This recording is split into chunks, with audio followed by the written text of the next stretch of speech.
अस्सलाम वालेकुम। वालेकुम अस्सलाम। वालेकुम सलाम। वालेकुम अस्सलाम।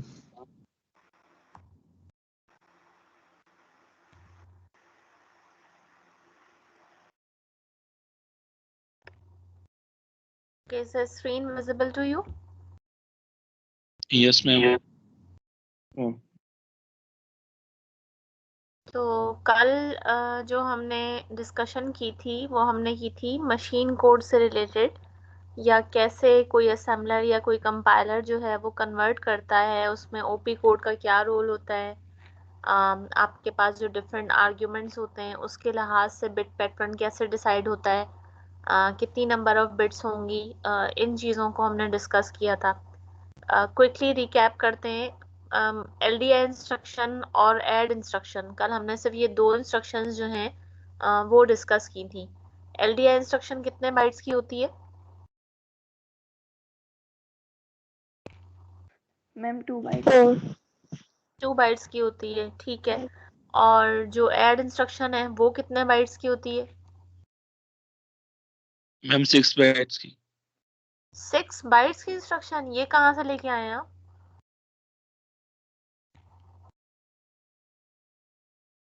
सिक्स बाइट्स कैसे?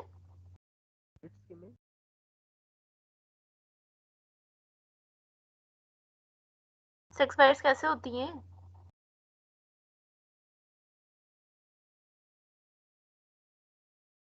अच्छा, ऐड इंस्ट्रक्शन कितने बाइट्स की होती है?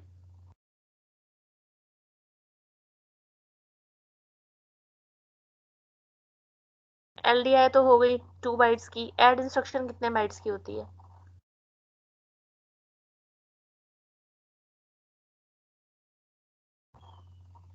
जितने की एलडीआई इंस्ट्रक्शन होती है उतनी ही बाइट्स की ऐड इंस्ट्रक्शन होती है। अब तो बता दें। 2 बाइट्स। 2 बाइट्स। और एलडीआई के अंदर रिस्ट्रिक्शन क्या होती है, हम कितने रजिस्टर्स यूज कर सकते हैं? मैम जो 16 R16 रजिस्टर्स। से R31 तक। R16 से R31। यानी 16 रजिस्टर्स यूज कर सकते हैं। तो इसका मतलब जो रजिस्टर का पैटर्न है उसमें कितनी बिट्स रिजर्व होंगी 16 के लिहाज से? डी के लिए 4। डी के लिए यहाँ पर 4 बिट्स थी, क्योंकि हम 16 रजिस्टर्स यूज कर रहे थे। लेकिन अगर हम ऐड की इंस्ट्रक्शन यूज करते हैं तो वहां पे कोई रेस्ट्रिक्शन नहीं थी, हम 32 के 32 रजिस्टर्स यूज कर सकते हैं। इसलिए यहाँ पर 5 जो बिट्स हैं वो इस्तेमाल में आ रही थी, चाहे हम सोर्स रजिस्टर की बात करें या चाहे हम डेस्टिनेशन रजिस्टर की बात करें। ठीक है, तो हमने इससे रिलेटेड ये जो इंस्ट्रक्शंस थी इनका फॉर्मेट पढ़ा था। इंस्ट्रक्शन फॉर्मेट में आपकी दोनों चीज़ें आ जाती हैं कि वो कितने बाइट्स की है, उसके अंदर जो ओपी कोड स्कीम है वो बिट्स क्या होंगी, और जो ऑपरेंड है वो किस तरीके से उसकी नंबर ऑफ बिट्स ऑक्यूपाई करेगा। अच्छा, फिर हमने कुछ प्रोग्राम्स के अंदर ये इंस्ट्रक्शंस की थी। दो तरह की इंस्ट्रक्शंस हमने की थी। अगर हम मेमोरी रिलेटेड इंस्ट्रक्शन की बात कर रहे हैं तो हमने एलडीएस और एसटीएस की इंस्ट्रक्शन पढ़ी थी, लोड करने के लिए और स्टोर करने के लिए। और अगर हम इनपुट और आउटपुट ऑपरेशन की बात करते हैं तो वहां पर हमने इन और आउट इंस्ट्रक्शन पढ़ी थी। ठीक है, तो अगर हम एलडीएस की बात करें तो एलडीएस में आर्ग्यूमेंट क्या होता है कि किसी जनरल पर्पस रजिस्टर के अंदर हम डेटा को लेकर आते हैं। क्योंकि डेटा को लेकर आते हैं तो के जो है वो रजिस्टर कैपेसिटी के अकॉर्डिंगली होगा, यानी के आपके पास 8 बिट का होगा, क्योंकि आपने जो है वो सॉरी, जो मेमोरी लोकेशन है हम वहां से लेकर आ रहे होते हैं जनरल पर्पस रजिस्टर के अंदर। तो ये जो के है ये बेसिकली किसको रिप्रेजेंट कर रहा होता है? के रिप्रेजेंट कर रहा होता है मेमोरी लोकेशन को। ठीक है, कॉन्ट्ररी टू द एलडीआई इंस्ट्रक्शन, वहां पर के रिप्रेजेंट कर रहा होता है डेटा को।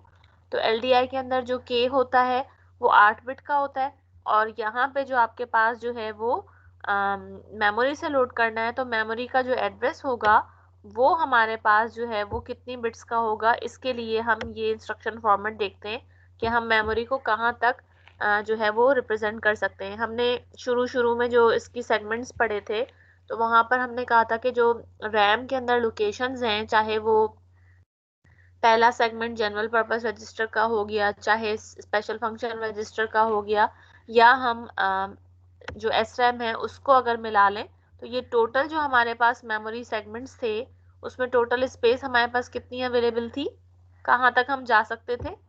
डेटा मेमोरी स्पेस हमारे पास यहाँ तक अवेलेबल थी कि हम 4 टाइम्स F तक जा सकते हैं। ये हमारे पास टोटल मेमोरी स्पेस होती है। ठीक, तो इसका मतलब ये जो एड्रेस है, जो लास्ट एड्रेस है, वो एड्रेस कितनी बाइट का हो सकता है?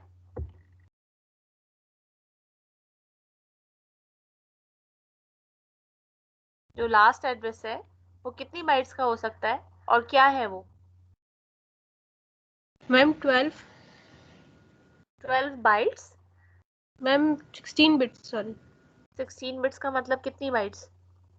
मैम 16 बिट्स 4 4 में 4 4 बाइट्स। कैसे? 4 कैसे? 16 बिट्स का मतलब 4 बाइट्स कैसे? मैम 2 बाइट्स होगी ना, एक बाइट में 8 बिट्स जाता है। 2 बाइट्स होंगी क्योंकि आपके पास FF ये हो गई लो ऑर्डर बाइट और ये दूसरा FF जो है वो ये हो गई हाई ऑर्डर बाइट। ठीक, तो इसका मतलब है कि ये 2 बाइट्स का एड्रेस जो है वो हो सकता है। 2 बाइट का एड्रेस होने का मतलब आपके पास जो मैक्सिमम एड्रेस के लिहाज से साइज बना वो बनता है कितना? 64 किलोबाइट। ठीक, और 64 किलोबाइट का जो मतलब है वो क्या होता है? इतनी लोकेशंस। अगर हम डेसिमल में बात करें तो 65535 जो है वो हमारे पास लोकेशंस बनेंगे। This is equivalent to 2 raise to 16। This is exactly equivalent to 2 raise to 16 के, ये 2 की पावर 16 के इक्वलेंट है। अच्छा, अब पॉइंट ये है कि इसकी ओपी कोड स्कीम किस तरीके से है। इसमें आप देखें ओपी कोड स्कीम के अंदर इसमें 1001, उसके बाद फिर ये 3 जीरोस और आखिर के 4 जीरोस, यानी यहाँ पर टोटल कितनी बिट्स हैं? जो भी फिक्स पैटर्न होगा इसका मतलब है वो ओपी कोड स्कीम के लिए है। तो यहाँ पर टोटल कितनी बिट्स आ गई? 4 और 4 8, 8 और 3 11। तो यहाँ पर हमारे पास 11 बिट्स हैं जो कि रिजर्व हैं किस काम के लिए? इसके ओपी कोड के लिए। और ओपी कोड का मतलब क्या हुआ कि हमारे पास 11 बिट्स जो हैं वो LDS को रिप्रेजेंट कर रही हैं। ठीक है, तो ये 11 जो बिट्स हैं वो हमारे पास LDS के ऑपरेशन को रिप्रेजेंट कर रही हैं। उसकी लोकेशन भी देख लें कि पहले क्या था, आपके पास ऐड इंस्ट्रक्शन हो गई, LDI इंस्ट्रक्शन हो गई। LDI के अंदर सिर्फ 4 बिट्स थी जो E को रिप्रेजेंट कर रही थी, और ऐड इंस्ट्रक्शन के अंदर 6 बिट्स थी जो कि ओपी कोड के लिए रिजर्व थी। यहाँ पर क्या हो रहा है कि ये शुरू में सिर्फ बिट्स जो हैं वो रिजर्व नहीं है। यहाँ पर आपके पास यहाँ शुरू में भी बिट्स हैं जो यहाँ पर 4 और 3, आपके पास 7 बिट्स हैं, और आखिर में आपके पास 4 बिट्स हैं। तो ये टोटल 11 बिट्स हैं जो कि ओपी कोड के लिए रिजर्व है। लेकिन वो ये ज़रूरी नहीं है कि वो शुरू में हो, वो आपको लास्ट में भी नज़र आ रही हैं और वो आपको शुरू में भी नज़र आ रही हैं। दूसरी जो चीज़ नज़र आ रही है वो ये आ रही है कि लेंथ वेरी कर रही है। ओपी कोड स्कीम जो है उसकी लेंथ सेम नहीं है। शुरू में 4 थी LDI के लिए, ऐड के लिए 6 बिट्स थी, और यहाँ पर आपको 11 बिट्स नज़र आ रही हैं। अच्छा, अब क्योंकि हम LDS की जो इंस्ट्रक्शन है उसमें क्या करते हैं, किसी भी रजिस्टर के अंदर हम लोड कर सकते हैं किसी मेमोरी लोकेशन का डेटा। हमने एग्जांपल इसकी जैसे लेट्स से कि LDS R0, उसके अंदर हम डेटा लेकर आए लास्ट लोकेशन का, तो इसका मतलब है लास्ट लोकेशन का एड्रेस क्या हो जाएगा? 4 टाइम्स F। ठीक है, किसी मेमोरी लोकेशन का डेटा पढ़ना, ये काम होता है इस इंस्ट्रक्शन का। तो अब अगर हम कोई भी रजिस्टर यूज कर सकते हैं 32 में से, तो इसका मतलब हमें D के कितनी बिट्स चाहिए होंगी डेस्टिनेशन रजिस्टर की?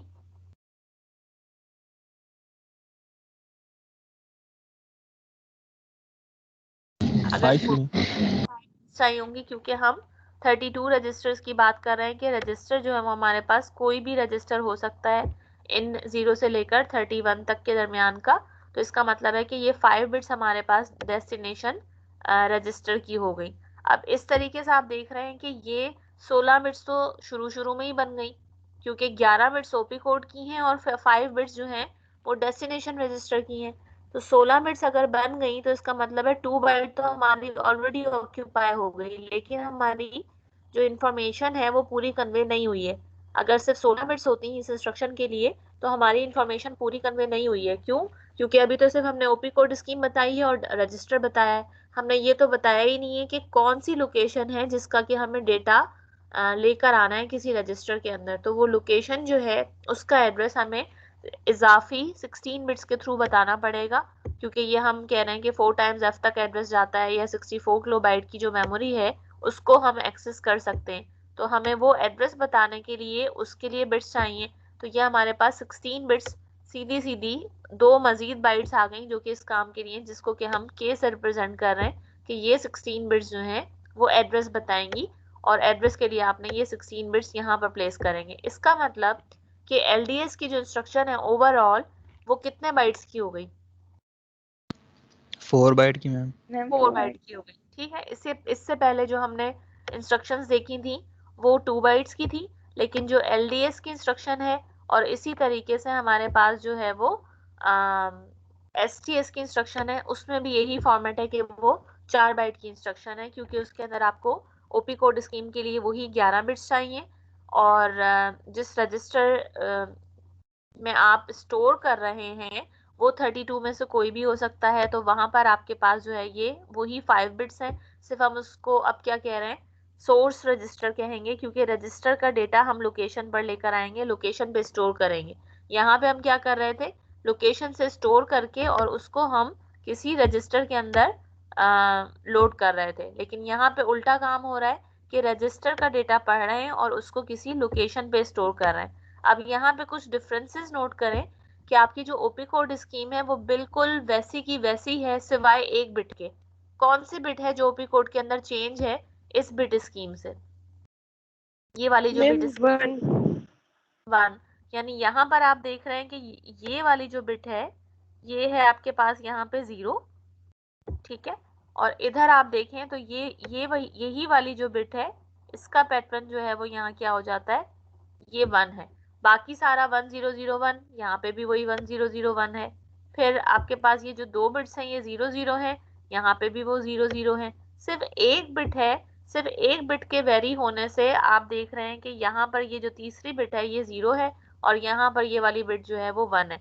सिर्फ इस बिट के वेरी होने से आप देख रहे हैं कि कैसे नेमोनिक चेंज हो गया, कि यहाँ पर ये LDS को रिप्रेजेंट कर रहा है और यहाँ पे ये STS को रिप्रेजेंट कर रहा है। बाकी यहाँ पर डेस्टिनेशन रजिस्टर के लिए 5 बिट्स थी, यहाँ पर आप देख रहे हैं कि सोर्स रजिस्टर के लिए 5 बिट्स हैं। बाकी ये 00 फिक्स पैटर्न ये वही है, बिल्कुल वैसा का वैसा ही है जैसे कि LDS के अंदर था, और वैसे ही आपके पास K वाली बिट्स हैं कि ये जो एड्रेस आप डिफाइन करेंगे वो इस तरीके से होगा। अच्छा, अब अगर हमने LDS का फॉर्मेट पढ़ लिया और STS का फॉर्मेट पढ़ लिया, तो अब मुझे बताएं कि लेट्स से मुझे जो एक इंस्ट्रक्शन मैं आपके सामने लिख रही हूँ उसकी मुझे OP कोड स्कीम बताएं कि ये किसके इक्विवेलेंट बनेगा। लेट्स से कि मुझे लोड करना है R नॉट के अंदर कौन सी लोकेशन का डेटा, लास्ट लोकेशन का डेटा, तो इसके लिहाज से जो OP कोड स्कीम है वो क्या बनेगी,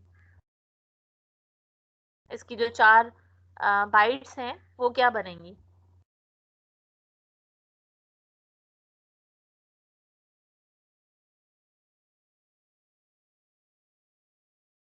अब यहां से हम देखते जाते हैं OP कोड स्कीम की कैसी है इंस्ट्रक्शन। ये विजिबल है साइड बाय साइड दोनों?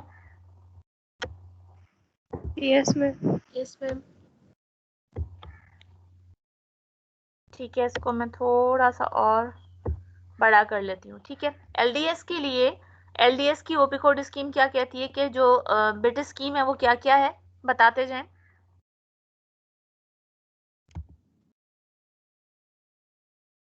ठीक है, 11 1001, बिट्स OP कोड के लिए 1001 ठीक है, ये हो गई आपके पास 3 बिट्स 0। ठीक है, D वाली जो बिट्स हैं उसको हम अभी छोड़ देते हैं और बाकी कर लेते हैं कि ये 4 बिट्स हमारे पास हो गई 0। ठीक है, अब D की जो पांचों बिट्स हैं वो क्या बनेंगी, जब हमारे पास जो डेस्टिनेशन रजिस्टर है वो क्या है, R नॉट है। R नॉट के लिहाज से R नॉट का मतलब बिल्कुल पहला पहला रजिस्टर है, तो इसमें D की पांचों बिट्स क्या बनेंगी? Ma'am 0 ma'am. तो बनेंगी। तो सीधी सीधी Zero हमने बनेगी। लीस्ट सिग्निफिकेंट चारों बिट्स 0 रखी और वो जो 5वीं बिट थी वो यहाँ पे प्लेस हो जाएगी। ठीक है, R0 के लिहाज से ये बन गई।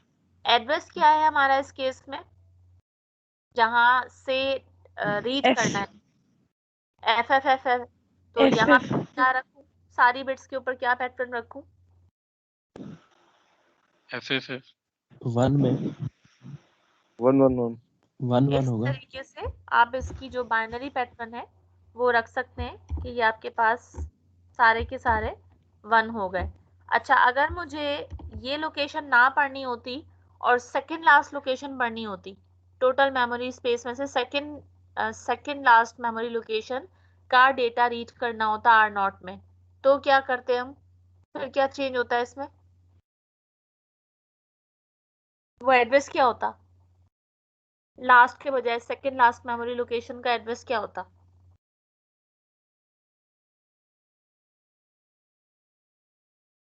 मैम सवाल समझ नहीं आ रहा हमें, आप क्या पूछना चाह रही हो basically?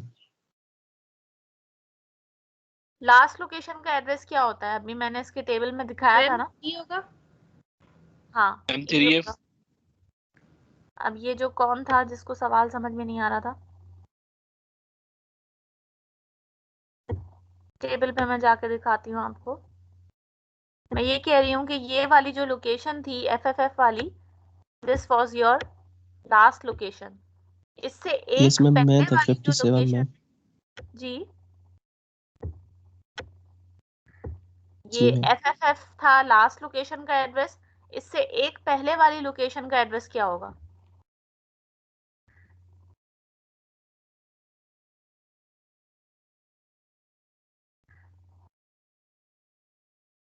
Who was asking the question?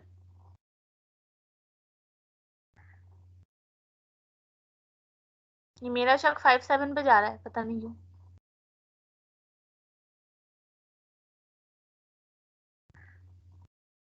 Okay, जिसने भी किया था उसको समझ आई कि क्या मतलब था इस बात का? जी मैम। तो ये जो है वो आपके पास लास्ट लोकेशन जो है वो क्या हो जाएगी, इसका एड्रेस हो जाएगा 3 टाइम्स F, और क्योंकि एक एड्रेस पहले है तो उसका जो एड्रेस है वो क्या हो जाएगा? यस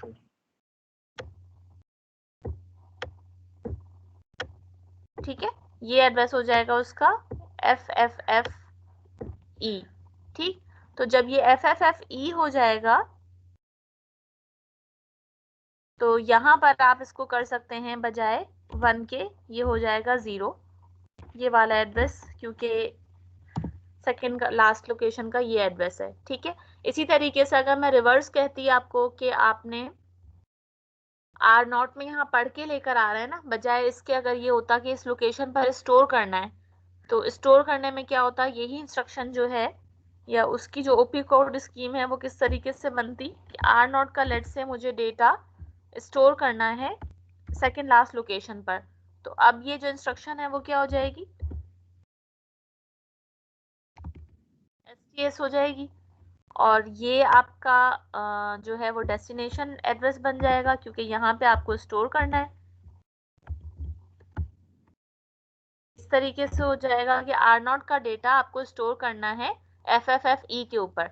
तो बाकी सब तो सेम रहेगा, लेकिन STS की ओपी कोड स्कीम में जो वेरिएशन आती है वो किस बिट के ऊपर आती है, इस थर्ड वाली बिट के ऊपर आती है कि ये स्टोर के लिए यहाँ पे 1 होता है और लोड के लिए इस बिट के ऊपर आपके पास क्या होता है, 0 होता है। तो सिर्फ ये डिफरेंस है। तो इस तरीके से आप लोड और स्टोर की जो ओपी कोड स्कीम है या उसकी जो मशीन कोड बाइट्स हैं वो फाइंड आउट कर सकते हैं। अब इसको मैं एक साथ अगर लिखूं कि ये हेक्साडेसिमल में किसके इक्विवेलेंट बनेगा, क्योंकि मशीन कोड में आपको ये बाइनरी पैटर्न याद रखना मुश्किल होता है, तो हम कैसे कहेंगे कि इसकी जो 2 बाइट्स हैं, यानी ये इंस्ट्रक्शन अगर मैं ट्रांसफॉर्म करूं मेमोरी लोकेशन पर और मैं कहूँ कि मैं रोम के बिल्कुल पहले पहले एड्रेस पे ये लिख रही हूँ, क्योंकि ये तो हम ने बात की कि उसमें क्या लिखा जा रहा है, ठीक है। लेकिन अगर मैं इसकी ये बात करूं कि जो आप लिख रहे हैं वो किस लोकेशन पे लिख रहे हैं, आप अपना प्रोग्राम जो है वो कहाँ पर लिख रहे हैं, तो लेट्स से कि मैं कहती हूँ मैं बिल्कुल पहली पहली लोकेशन के ऊपर लिख रही हूँ। एड्रेस और कंटेंट्स की फील्ड अगर मैं बनाऊं तो मुझे ये इस तरीके से चाहिए कि कहाँ पे क्या लिखा जाएगा। तो ये पहली जो इंस्ट्रक्शन है आपकी, लेट्स से कि ये स्टार्ट हुई, ये एड्रेस हो गई फील्ड। हमने कहा था ना 2 फील्ड्स हमारे पास होती हैं असेंबली लैंग्वेज प्रोग्राम के अंदर, एक एड्रेस की फील्ड होती है, एक कंटेंट्स की फील्ड होती है। तो और दूसरी बात ये कि ये हमारे पास बाय 2 की ऑर्गेनाइजेशन होती है रोम के अंदर, ठीक है। तो अगर बाय 2 की ऑर्गेनाइजेशन होती है तो इसका मतलब ये हुआ कि हमारे पास 2 बाइट्स होंगी।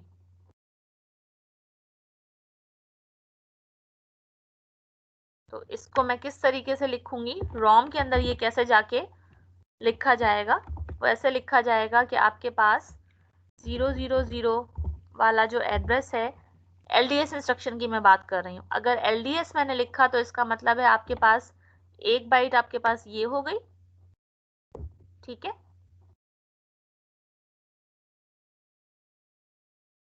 ये आपके पास लो ऑर्डर बाइट हो गई, और ये वाली जो बाइट है ये आपके पास हाई ऑर्डर बाइट हो गई। तो इसको मैं लेट से हाईलाइट कर देती हूँ किसी और कलर से, जो ग्रीन या ये ब्लू कह लें कि ब्लू में मैंने हाई ऑर्डर बाइट हाईलाइट की हुई है और येलो के अंदर मैंने लो ऑर्डर बाइट की हुई है। अब क्योंकि आपके पास रोम के अंदर जो ऑर्गेनाइजेशन होती है वो किस तरीके की होती है, बाय 2 की ऑर्गेनाइजेशन होती है, ठीक है। तो ये रोम की जो ऑर्गेनाइजेशन है आपकी माइक्रो कंट्रोलर की, AVR की, वो बाय 2 की ऑर्गेनाइजेशन है कि हर लोकेशन पे 2 बाइट्स आएंगी। तो ये इस तरीके से लिखा जाएगा। ये किसके इक्विवेलेंट है, लो ऑर्डर बाइट इसकी, ये 00 के इक्विवेलेंट है। 1 बाइट आपके पास ये आ गई। कंटेंट्स के आगे लेट से मैं लिख देती हूँ कि ये हम बात कर रहे हैं लो ऑर्डर बाइट की, और यहाँ पर ये वाला जो कॉलम है, let's say that we are representing it as high order byte. ये भी टेक्निक होती है, इसको हम कहते हैं लिटिल एंडियन टेक्निक, या फिर जो है वो हमारे पास होती है बिग एंडियन टेक्निक। तो जिसमें लो ऑर्डर बाइट आपके पास ये राइट साइड पर आए और हाई ऑर्डर बाइट आपके पास जो है वो लेफ्ट साइड के ऊपर आए, इसको हम कहते हैं कि ये टेक्निक कहलाती है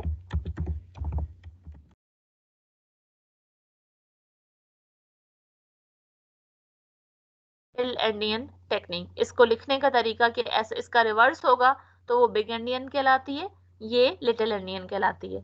तो इसकी जो हाई ऑर्डर बाइट है वो क्या है, जो मैंने ब्लू के अंदर हाईलाइट की हुई है, ये क्या हेक्साडेसिमल में किसके इक्विवेलेंट है,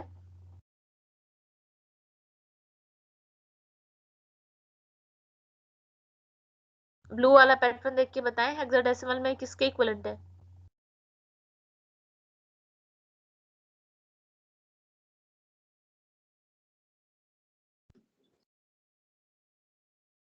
इस पैटर्न की मैं बात कर रही हूँ, ये किसके इक्विवेलेंट है हेक्स में, 90 के मैम, 90 ये 90 के मैम। ठीक है। तो ये आपके पास हो गया 90। अब पहले एड्रेस के ऊपर ये आ गया, लेट्स से कि इसके बाद वाला जो एड्रेस है वो क्या होगा,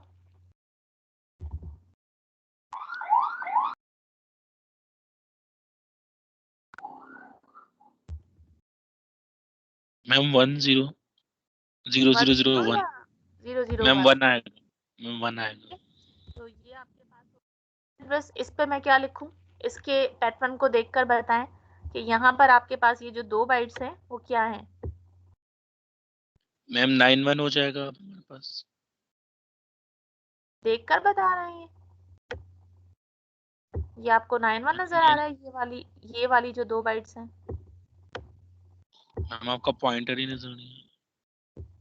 पॉइंटर थोड़ा देर में विजिबल होता है, अब आ गया होगा।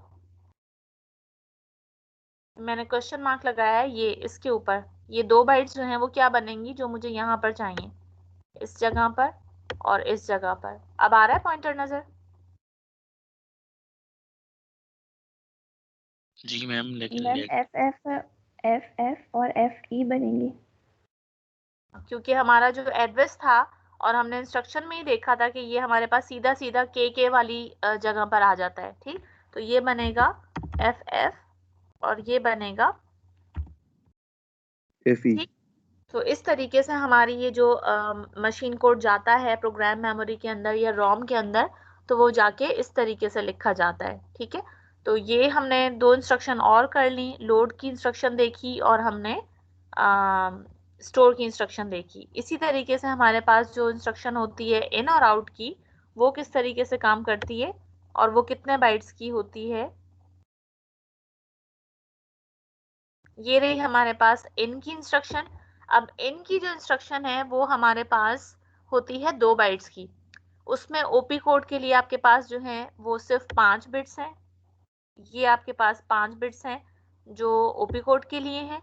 और क्योंकि इन और आउट में आप कोई भी रजिस्टर यूज कर सकते हैं आरडी का, इसलिए आपके पास वही 5 बिट्स हैं जो कि डेस्टिनेशन रजिस्टर के लिए आ रही हैं।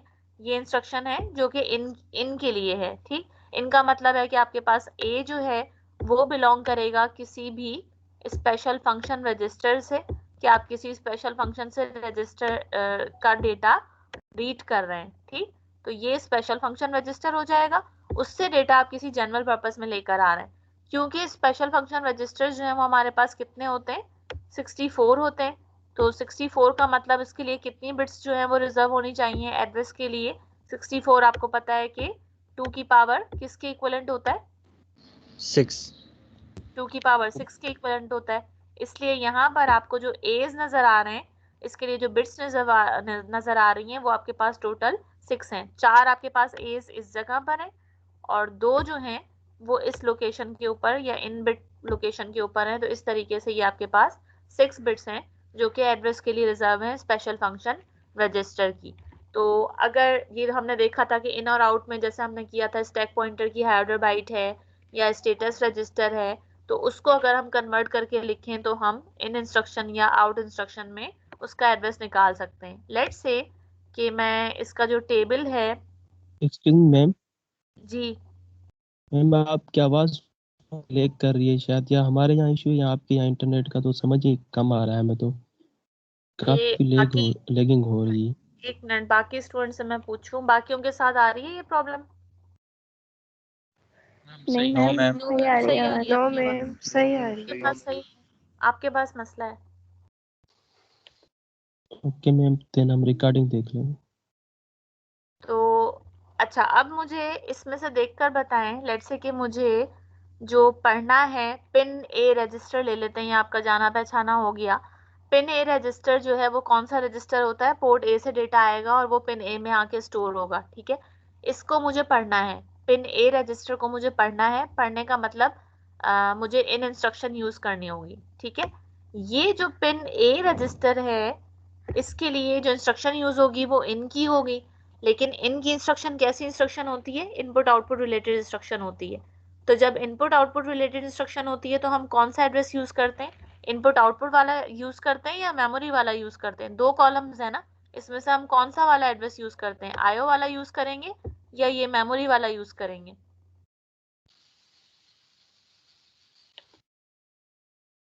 आईओ वाला यूज करेंगे मैम। आईओ वाला यूज करेंगे। तो पिन ए के लिए आईओ एड्रेस क्या है? 19 में 19 19 है। तो हमने ये एड्रेस निकाल लिया कि ये 19 एड्रेस है।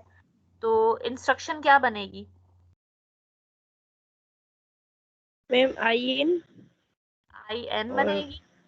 और आर्ग्यूमेंट क्या कहता है कि पहले आपके पास डेस्टिनेशन होना चाहिए, और डेस्टिनेशन का मतलब हम पढ़ कहाँ 19 डिपॉजिट कर रहे हैं, किसी 19 रजिस्टर में, जनरल पर्पस रजिस्टर में? नहीं नहीं, पढ़ के हम कहाँ लेकर आ रहे हैं, ये इंस्ट्रक्शन का फॉर्मेट देखिए ना। General purpose, purpose let's say कि जनरल पर्पस रजिस्टर हम ले लेते हैं R0। ठीक है, और जो पिन ए रजिस्टर है उसको हम उसका नाम भी लिख सकते हैं और उसका एड्रेस भी लिख सकते हैं। तो अगर मैं इसका एड्रेस लिखूं तो वो क्या हो जाएगा, पिन ए का एड्रेस हमने अभी निकाला कि वो किसके इक्विवेलेंट, 19 के 19 इक्विवेलेंट। अच्छा, अब इसकी मैं मशीन कोड बाइट्स बनाऊं इस इंस्ट्रक्शन की, क्योंकि इसमें मुझे चाहिए था ना कि एड्रेस की जरूरत है। तो इसकी जो मशीन कोड बाइट्स हैं वो क्या बन जाएंगी इसके फॉर्मेट के लिहाज से? इसके फॉर्मेट पे चले जाते हैं हम।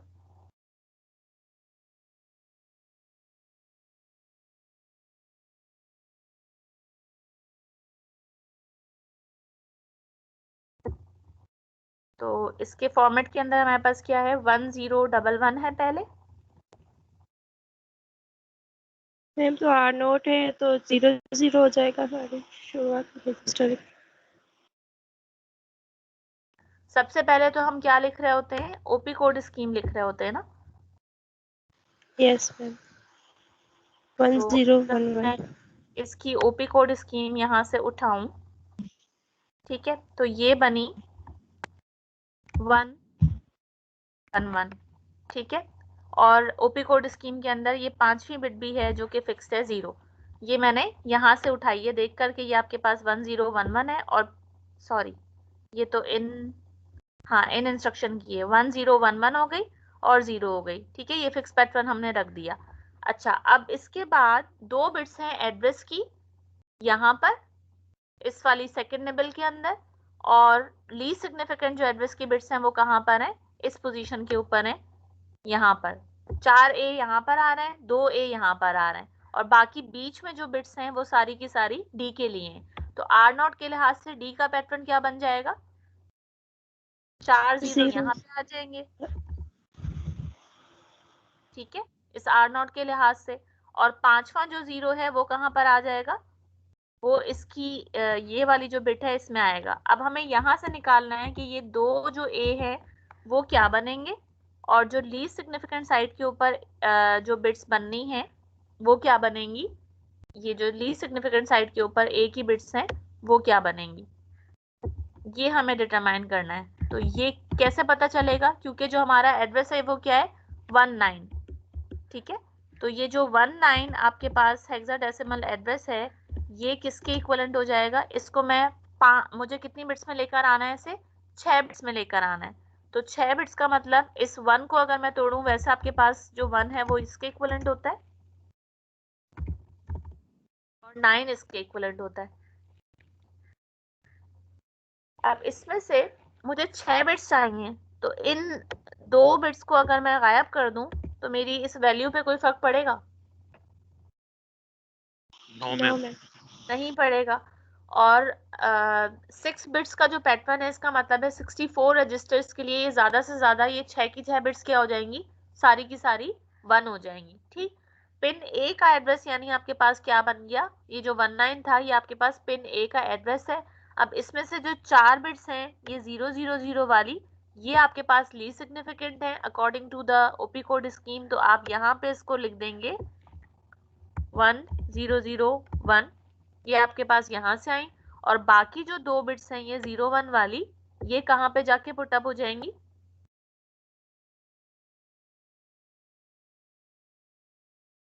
ये इस AA की जगह पर जाके पुटअप हो जाएंगी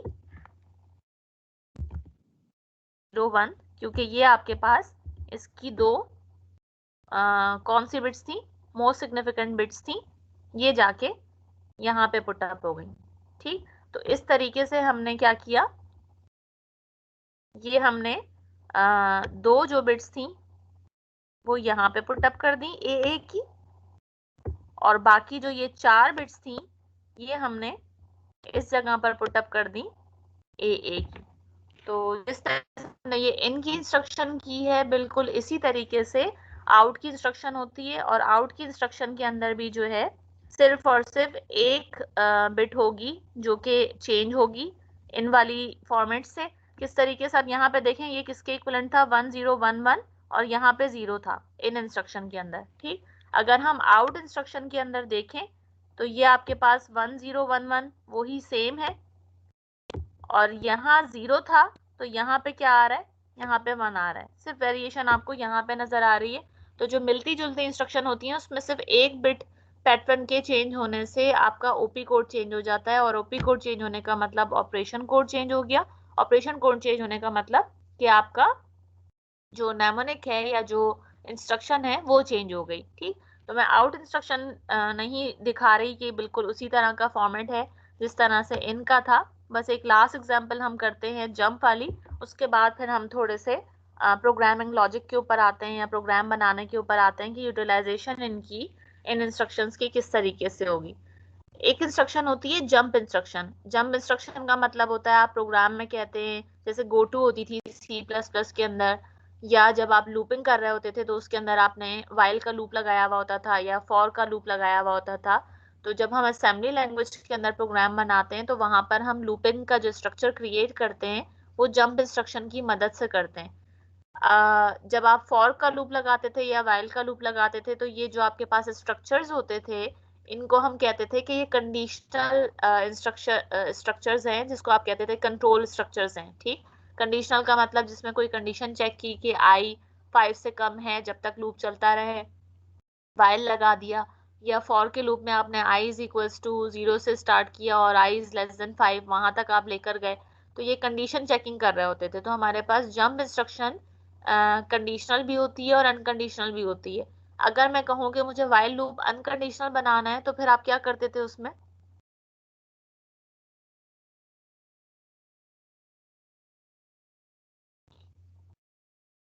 कंडीशनल तो ये हो गया ना कि i इज लेस देन 5 आपने रख दिया। अगर मुझे उसको अनकंडीशनल बनाना हो तो फिर आप क्या करते थे?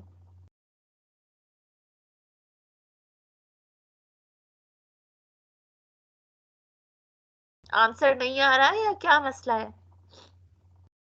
मैम एल्स लगा एल्स तो इफ देन एल्स में नहीं होता था, इफ इंस्ट्रक्शन में होता था ना। मैं वाइल लूप की बात कर रही हूँ कि वाइल लूप मैम आप While- infinite loop structure use करते थे। हाँ, तो उसके लिए लिखते क्या थे, सिंटैक्स क्या यूज करते थे? मैम वाइल और अंदर मैम को जो वैल्यू हमें मतलब इनफाइनाइट टाइम्स पर रिपीट करवानी है वो लिखते थे। तो इनफाइनाइट के लिए कुछ लिखते थे ना सिंटैक्स में? मैम जैसे वाइल 1 और उसको मतलब वाइल बैलेंस 1, लिखते। उसमें हम 1 लिखते थे तो वैल्यू होती थी 1। इसका मतलब क्या होता था वाइल 1 मैम वो लिखने का? इनफाइनाइट टाइम्स चलेगा, मींस वो लूप 1 के हाँ, ऊपर। तो वो इनफाइनाइट टाइम मतलब 1 लिखने के पीछे लॉजिक क्या हुई कि वो इनफाइनाइट नंबर ऑफ टाइम्स क्यों ले रहा है? उसको ऐसा क्यों नहीं ले रहा कि एक दफा चले? मतलब उसको कैसे इंटरप्रेट करता था? मैम आपके यानी पास जो कंडीशन गिवन है वो जब तक फॉल्स नहीं हो जाती तब तक वो हाँ रन करेगा। हाँ, मतलब आपके पास 1 का मतलब होता था कि जब तक कंडीशन ट्रू है ये लूप चलेगा।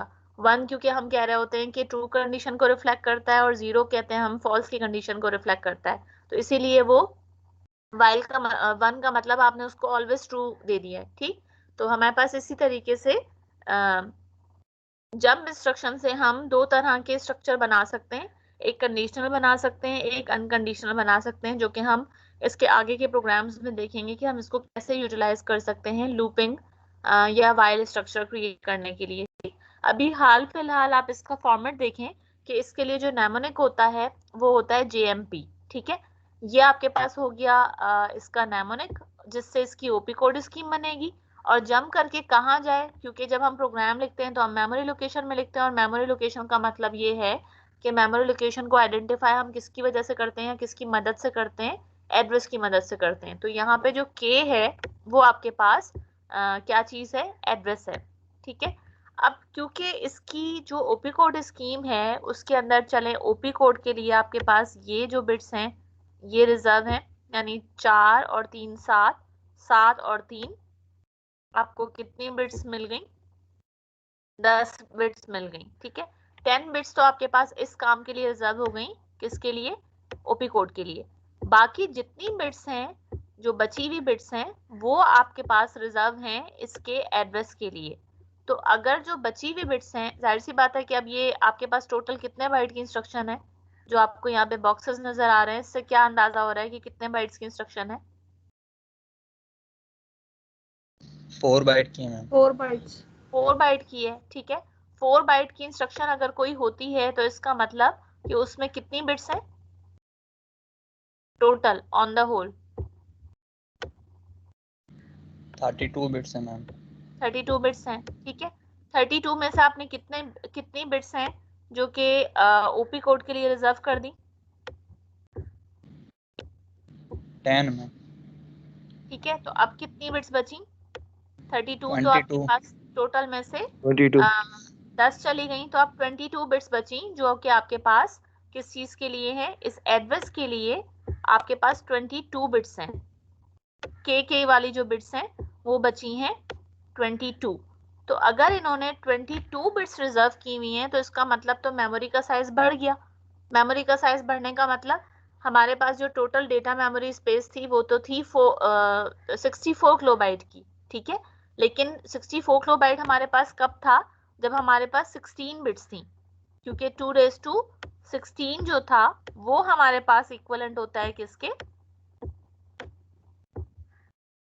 64 किलोबाइट के। अब जो हमारे पास एड्रेस की बिट्स इन्होंने रिजर्व करके दी हैं इस इंस्ट्रक्शन के अंदर, इसके लिहाज से तो हमारे पास 16 के बजाय कितनी बिट्स आ रही हैं, 22। तो 2⁻22 जो है वो किसके इक्विवेलेंट हो जाएगा, 41 किलोबाइट्स के मैम। 22 बिट्स होने का मतलब 41 किलोबाइट्स, नहीं 41 किलोबाइट नहीं होगा, नो मैम ज्यादा होगा। ज्यादा होगा। 22 को मैं इस तरीके से लिख सकती हूँ, ये 22 बिट्स जो हैं उनको मैंने तोड़ा 2 और दो स्क्वायर, को अलग। ठीक है, और मैंने इसको कर लिया 2⁻10। अभी तो ये 12 बिट्स की डिस्ट्रीब्यूशन बनी है, और क्या करना चाहिए, 10 मिस की हो। 10 और होंगे, ठीक है, ऐसे ये 22 हो गई। तो ये जो शुरू का आपके पास है 2 स्क्वायर, ये किसके बराबर हो गया, 2 स्क्वायर किसके बराबर हो गया, 4 के हो गया, ठीक है। मैम 2 ये to 10 टोटल 4 GB हो गया था।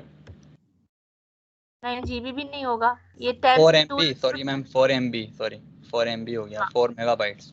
तो ये 2 किलोबाइट जो है वो आपके पास इक्विवेलेंट हो गए 4 मेगाबाइट के। तो इसका मतलब ये हुआ कि ये जो आपके पास टोटल मेमोरी है, ये 4 मेगाबाइट्स तक की मेमोरी को आप एक्सेस कर सकते हैं इस जंप इंस्ट्रक्शन से। यानी कोई आप एक्सटेंडेड मेमोरी भी लगा रहे हैं अगर, तो आप इस इंस्ट्रक्शन में कैपेबिलिटी है कि आप 4 मेगाबाइट्स तक की मेमोरी को एक्सेस कर सकते हैं। तो इस तरीके से जो है वो हमारे पास ये इंस्ट्रक्शंस के कुछ हमने फॉर्मेट देखे कि उसका साइज हम कैसे निकाल सकते हैं, रजिस्टर के लिहाज से बिट्स हम किस तरीके से निकाल सकते हैं। अच्छा, अब हम आते हैं प्रोग्रामिंग की तरफ। ये डेटा रिप्रेजेंटेशन को हम पहले से डिस्कस कर चुके हैं। सॉरी। अब ये एक एग्जांपल है जो कि असेंबली लैंग्वेज प्रोग्राम है, AVR का असेंबली लैंग्वेज प्रोग्राम है, जिसके अंदर हमें कुछ डेटा है जिसको ऐड करना है, ठीक है। और उसका जो रिजल्ट है उसको हमें स्टोर करना है SRAM की लोकेशन 0300 हेक्साडेसिमल एड्रेस के ऊपर, इसको हमें स्टोर करना है।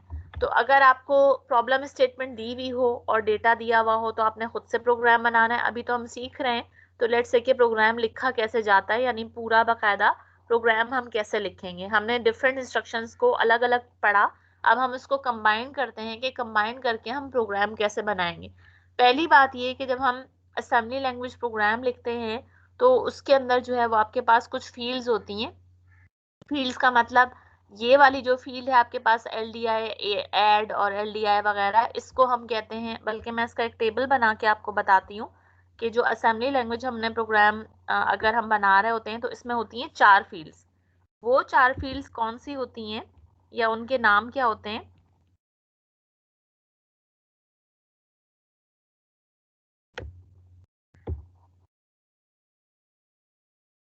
सबसे पहली जो फील्ड होती है इसको हम कहते हैं लेबल।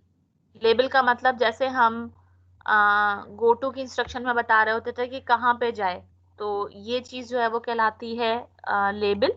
उसके बाद हमारे पास होता है रिजर्व होता है ओपी कोड के लिए, या उस ओपी कोड को आप कह लें नेमोनिक की फील्ड, यानी वो जो हम एब्रिविएशन यूज कर रहे हैं, LDI यूज कर रहे हैं या ऐड यूज कर रहे हैं, फिर हमारे पास होती है नेमोनिक की फील्ड, ठीक है। उसके बाद हमारे पास होती है ऑपरेंड की फील्ड, यानी किस पर ये ऑपरेशन परफॉर्म करना है। डेटा अगर लेकर आना है, कौन सा डेटा है जो लेकर आना है, किस रजिस्टर में लेकर आना है, ऐड करना है तो वो कौन से रजिस्टर्स हैं जिनके कंटेंट्स को ऐड करना है, तो ये कहलाता है ऑपरेंड, ठीक है।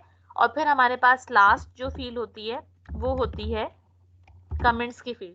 जैसे कि आप C++ के अंदर क्या करते थे, डबल स्लैश करके कमेंट्स दे रहे होते थे। अगर आप बेसिक लैंग्वेज यूज करते हैं, GW बेसिक यूज कर रहे होते हैं, तो उसमें आप जो है वो कमेंट्स के लिए वहां पर होता था कीवर्ड REM, रिमार्क्स का। मैटलैब में बताएगा मुझे कोई कि कमेंट्स किस तरीके से लिखते हैं? मैटलैब में क्या यूज होता है कमेंट्स देने मैम के लिए? परसेंटेज परसेंटेज वाली ठीक है, तो इसी तरीके से यहाँ पर हमारे पास जो कमेंट्स के लिए यूज होता है करेक्टर, वो होता है सेमीकोलन।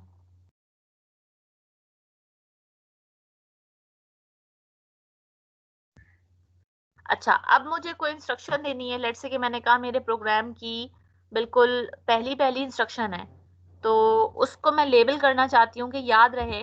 तो मैंने उसको कह दिया कि ये पहली जो इंस्ट्रक्शन है वो स्टार्ट उसको नाम दे दिया। जैसे आप किसी स्ट्रीट के अंदर घरों के नाम होते हैं ना, कि ये फलाने साहब का घर है। मैं अपने घर की बात कर लेती हूँ, ठीक है? तो मेरा घर जो है वो जैसे बकाई साहब के घर के नाम से मशहूर है, तो ये इसको लेबल दे दिया आपने। एड्रेस तो नहीं याद होगा हर किसी को, लेकिन यहाँ आके अगर पूछेंगे आप तो बकाई साहब का घर कौन सा है, तो वो फौरन पता चल जाएगा कि ये मेरा घर है। तो ये एक तरह से लेबल हो गया, ठीक। इसको लिखने का या इसका जो सेंटेक्स होता है वो क्या तरीका होता है कि आपने कोई भी नाम दे दिया, वो कीवर्ड नहीं होना चाहिए। कीवर्ड का मतलब जैसे ऐड है, वो नेमोनिक है, वो रिजर्व्ड है, कि वो एडिशन ऑपरेशन के लिए यूज होता है ADD, तो आप ADD लेबल नहीं रख सकते।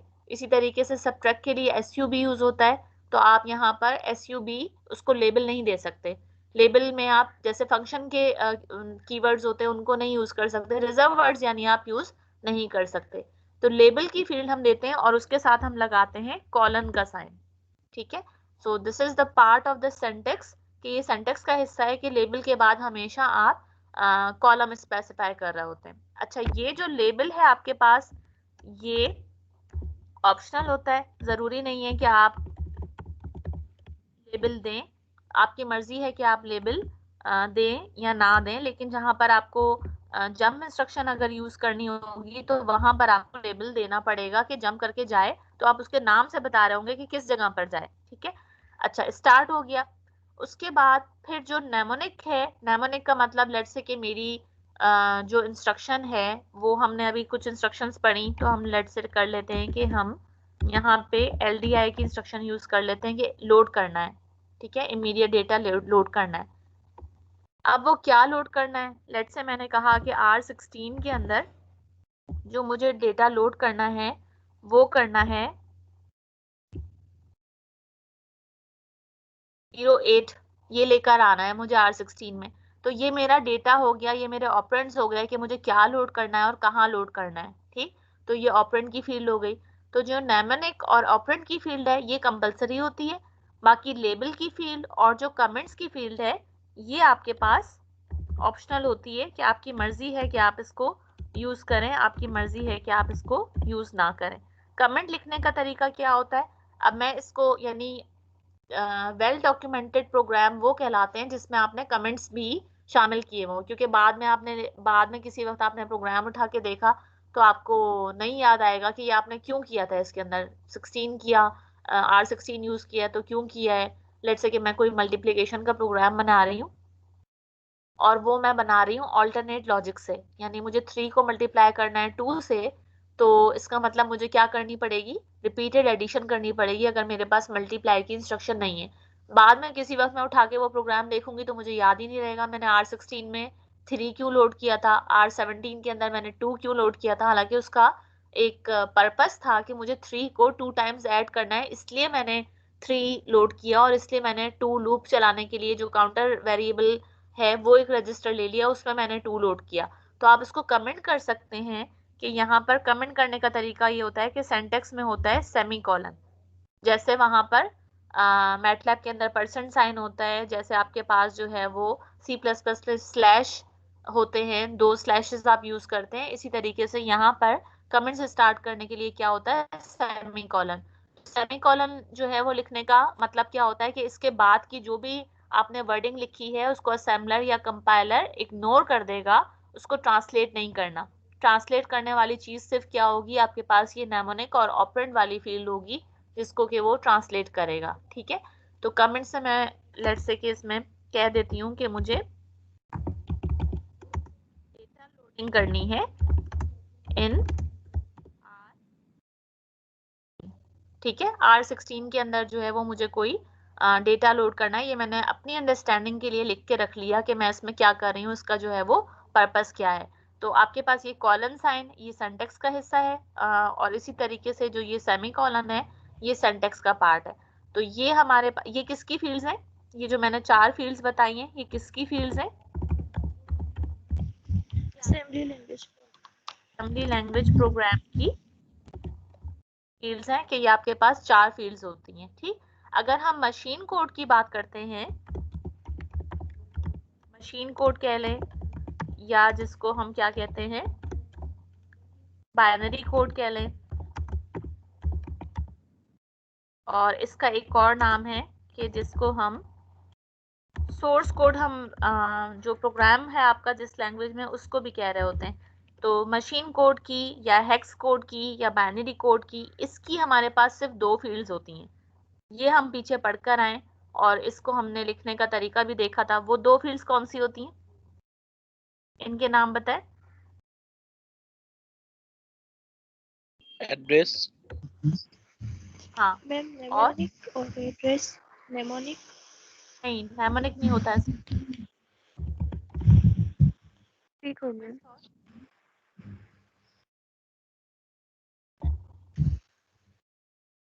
इसमें सिर्फ 2 चीज होती हैं, कहाँ लिखना है, क्या लिखना है।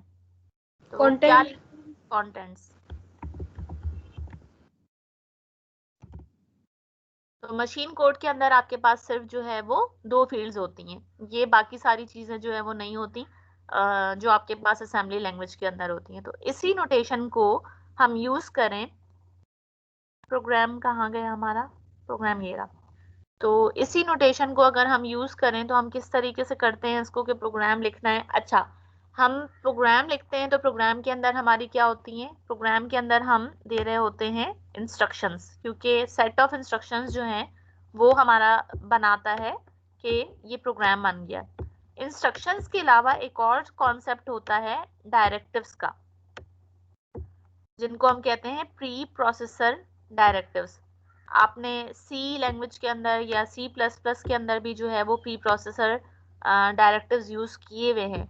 वो जैसा आप यूज करते थे कि हैश इंक्लूड यूज करते थे, ठीक है, हैश इंक्लूड यूज कर रहे हैं, या हैश साइन के साथ आप जो भी साइन यूज कर रहे होते थे, जो भी लिख रहे होते थे, या हैश डिफाइन यूज कर रहे होते थे, ये किए ना अपने प्रोग्राम्स के अंदर। जब C++ के अंदर आप प्रोग्राम बनाते थे तो शुरू में आप इस तरह से hash include, hash define, Yes, ma'am header file ये- इंक्लूड करते थे। मैम लाइब्रेरीज हो जाती है ना वो तो फिर।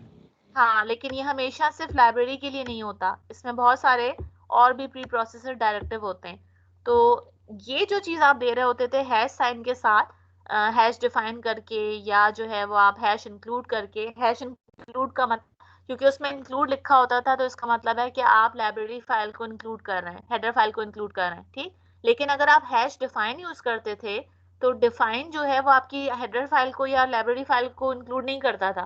डिफाइन क्या करता था? जो हमने सिलेक्टिव किया है वेरिएबल उसको डिफाइन करवाता था। कोई ना कोई उसको वैल्यू जो है वो असाइन कर रहा होता था। यानी आपने जो है प्रोग्राम के शुरू में से अगर लिख दिया हैश डिफाइन और उसके आगे लेट से आपने कह दिया पाई और फिर आपने कह दिया 3.142, तो जहां जहां आपके प्रोग्राम में पाई की वैल्यू ये यूज हुई है वो फिट हो जाती थी कि 3.142 आ गई। अब आपने बाद में कहा नहीं मुझे तो बहुत ज्यादा प्रेसिशन चाहिए, तो इसके आगे के जो डिजिट्स हैं आपने वो भी इंक्लूड कर दिए। 6 डिजिट्स तक आप एक्यूरेसी लेकर जाना चाहते हैं या प्रेसिशन लेकर जाना चाहते हैं तो आपको प्रोग्राम में हर जगह जाके चेंजिंग करने की जरूरत नहीं है। आपने ऊपर वाली लाइन पे चेंज कर दिया है, वो ऑटोमेटिकली सब जगह के ऊपर रिफ्लेक्ट हो जाएगा। इस तरीके से आपने ये हैश इंक्लूड जो है ये भी एक प्री प्रोसेसर डायरेक्टिव होता था जिसके अंदर आप बता रहे होते थे कि आपने कौन सी जो फाइल है वो यूज कर रहे हैं। लेट्स से कि आपने conio.h, ये किस लिए होती थी? मैम इनपुट आउटपुट के मैम लिए। जो इनपुट आउटपुट फंक्शन थी कि आप मॉनिटर स्क्रीन के ऊपर जो कैरेक्टर्स डिस्प्ले करवाना चाह रहे हैं उसके लिए आप हैश इंक्लूड यूज करते थे। ये आपके कहलाते हैं क्या? इनको क्या हम कहते हैं? Pre processor directives. यानी प्रोग्राम को शुरू करने से पहले प्रोसेसर को आप, प्री का मतलब है पहले, प्रोसेसर को डायरेक्शंस दे रहे हैं। इसका मतलब ये है कि ये जो आप हैश के साथ यूज करते थे सी की नोटेशन में, ये मेमोरी में जगह ऑक्यूपाई नहीं करते। प्री प्रोसेसर डायरेक्टर्स जो है वो सिर्फ डायरेक्शंस देते हैं और ये मेमोरी में कोई जगह ऑक्यूपाई नहीं करते। ये डिफरेंस है इंस्ट्रक्शन में और प्री प्रोसेसर डायरेक्टिव में।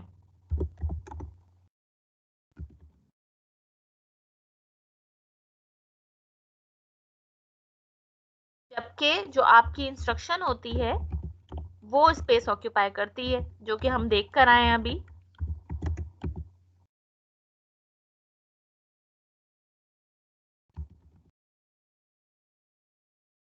जैसे कि हमने लोड की इंस्ट्रक्शन देखी, जैसे कि हमने स्टोर की इंस्ट्रक्शन देखी, तो लोड और स्टोर की जो इंस्ट्रक्शन है वो 4 बाइट्स ऑक्यूपाई कर रही है। एलडीआई की इंस्ट्रक्शन 2 बाइट्स ऑक्यूपाई कर रही है। ऐड की इंस्ट्रक्शन 2 बाइट ऑक्यूपाई कर रही है। तो इंस्ट्रक्शंस जितनी भी हैं वो मेमोरी में जगह ऑक्यूपाई करती हैं, लेकिन जो प्री प्रोसेसर डायरेक्टिव है सिर्फ वो डायरेक्शन दे रहे होते हैं और वो कोई जगह ऑक्यूपाई नहीं करते, वो सिर्फ इंफॉर्मेशन कन्वे कर रहे होते हैं। ठीक है, तो आपके पास प्री प्रोसेसर डायरेक्टर बहुत सारे होते हैं, सिर्फ आपके पास ये हैश इंक्लूड नहीं होता या हैश डिफाइन नहीं होता। अच्छा, अब असेंबली में उसको लिखने का क्या तरीका होता है कि सी में आपके पास ये हैश की नोटेशन यूज होती थी, असेंबली के अंदर आपके पास जो है वो क्या नोटेशन यूज होती है, डॉट साइन यूज होता है। ठीक है, जैसे डिफाइन होता था इसी तरीके से यहाँ पर आपके पास होता है EQU, डायरेक्टिव होता है इक्वेट करने के लिए। जैसे यहाँ पर होता था कि आपने इसको वैल्यू असाइन की, एक तरह से आप इसको इक्वेट कर रहे होते थे, तो असेंबली में आप इसको लिखते हैं .equ which stands for equating any register or any value to any address। तो ये आपके पास डिफाइन के इक्विवेलेंट होता है। इसी तरीके से आपके पास जैसे यहाँ पर हैश डिफाइन होता था, क्योंकि असेंबली के अंदर जो नोटेशन यूज होती है वो डॉट नोटेशन यूज होती है, तो यहाँ पर आपके पास होता है डॉट, और इंक्लूड के लिए आपके पास इंक्लूड ही होता है, और उसमें फिर आप हेडर फाइल का नाम जो है वो इस तरीके से बता रहे होते हैं कि उसमें आप इन्वर्टेड कॉमास के अंदर लिख रहे होते हैं, या कहीं पर असेंबलर का सिंटैक्स डिपेंड करता है कि वो एंगुलर ब्रैकेट सपोर्ट कर रहा है। तो अब क्योंकि हम जो माइक्रो कंट्रोलर यूज कर रहे हैं वो यूज कर रहे हैं एटमेगा 32, तो उसकी जो फाइल होती है वो definition32.inc, इसको हम इंक्लूड करते हैं। यानी ये एक लाइब्रेरी फाइल है जिसके अंदर आपकी तमाम जो डेफिनेशंस हैं वो पड़ी हुई है। किस तरह की डेफिनेशन, मतलब अगर आपने पिन A लिखा है तो हमने निकाला था ना टेबल में जाके 19 एड्रेस उसका है, तो ये काम हमें नहीं करना पड़ेगा, वो उसकी हेडर फाइल में से डेफिनेशन निकाल लेगा कि इसका एड्रेस क्या है, तो फिर वो पिन A को पहचानेगा कि हाँ भाई ये कोई स्पेशल फंक्शन रजिस्टर है और उसका एड्रेस क्या है। ये काम असेंबलर का हेडेक है वो खुद ही करेगा, या कंपाइलर का हेडेक है कि वो खुद ही करेगा। ठीक है, तो यहाँ पर हमारे पास डॉट इंक्लूड होता है। एक और डायरेक्टिव होता है जो कि यहाँ पे हमें नजर आ रहा है कि जब हम कोई पहली बात तो ये कि हमें स्टोर करना था किस लोकेशन के ऊपर, SRAM की लोकेशन 300 पे। तो ये याद रखना जो है वो मुश्किल हो जाएगा कि 300 हमने क्यों यूज किया था, तो हम इसको कह सकते हैं कि हम इसको डिफाइन कर दें। और असेंबली में डिफाइन करने का तरीका क्या होता है कि डायरेक्टिव यूज होता है .equ। हमने कहा कि हमने सम का नाम दे दिया इस लोकेशन को, और इसका जो सिंटैक्स है वो क्या होता है कि जो भी आप एड्रेस को डिफाइन कर रहे हैं या कोई वैल्यू डिफाइन कर रहे हैं तो उसको आप इक्वल .equ के साथ लिखें। यहाँ पे हमने कहा हम इसको सम का नाम दे रहे हैं, या लेट से मैं इसको रिजल्ट का नाम दे दूं, तो वो लिखकर आप लिखेंगे इक्वल्स टू, और हमने 300 दे दिया। अब ये हमारी इंटरप्रिटेशन है कि हम इसको एड्रेस के तौर पर ट्रीट करें या हम इसको डेटा के तौर पर ट्रीट करें। तो यहाँ पर क्योंकि हमारी रिक्वायरमेंट क्या थी कि हमें ये लोकेशन चाहिए, तो हम इसको कैसे ट्रीट करेंगे कि ये सम जहाँ पे भी हम प्रोग्राम के अंदर यूज करेंगे, जैसे यहाँ पर हम यूज कर रहे हैं STS इंस्ट्रक्शन में, इससे पहले हम एड्रेस ही लिखते आए ना STS के अंदर, तो हम इसको ऐसे भी लिख सकते हैं कि मैंने सम लिखा तो वो ऑटोमेटिकली इस इक्वेट डायरेक्टिव की वजह से उठा लेगा कि मैं 300 लोकेशन जो है उसकी बात कर रही हूँ। ठीक है, अच्छा दूसरी बात, दूसरा डायरेक्टिव जो है वो क्या है, दूसरा डायरेक्टिव हमारे पास है यहाँ पर जो इस्तेमाल हुआ है वो है .org, राइट। ये .org जो है वो क्या करता है, .org स्टैंड्स फॉर ओरिजिनेट। जैसे कि EQU है वो किसके लिए होता है, वो होता है इक्वेट के लिए। यहाँ पे मैं इसके मीनिंग भी लिख देती हूँ। ये होता है इक्वेट के लिए। इसी तरीके से हमारे पास ये जो ORG ये वाला जो डायरेक्टिव है ये होता है ओरिजिनेट के लिए। तो ये जो ओरिजिनेट का डायरेक्टिव है असेंबली में .org होगा, और अगर हम C के अंदर लिखेंगे तो C में इसका इक्विवेलेंट बनता है #org। ठीक है, अब इसका मतलब क्या होता है? इसका मतलब ये होता है कि हम प्रोग्राम लिखना कहाँ से शुरू करना चाहते हैं। प्रोग्राम मेमोरी लोकेशंस के एड्रेसेस होते हैं ना, जब प्रोग्राम मेमोरी में जाके स्टोर होगा तो आपके पास दो फील्ड्स बनेंगी, एक एड्रेस की बनेगी, एक कंटेंट्स की बनेगी। तो आप ये भी बता सकते हैं कि आप प्रोग्राम मेमोरी के अंदर जरूरी नहीं है कि आप हमेशा 0 से ही स्टार्ट करें, आप कहीं से भी अपना प्रोग्राम लिखना शुरू कर सकते हैं। नॉर्मली हम बिल्कुल स्टार्टिंग लोकेशन से कर रहे होते हैं, इसलिए आपको ये मोस्टली हर जगह पर क्या नजर आएगा? 0 नजर आएगा। But you can start writing your program from any location and for that you have to use the .org directive। चले 9 बज गए हैं तो मैं ये एंड अप करती हूँ यहाँ पर क्लास को, फिर हम इसको कंटिन्यू करेंगे नेक्स्ट क्लास में।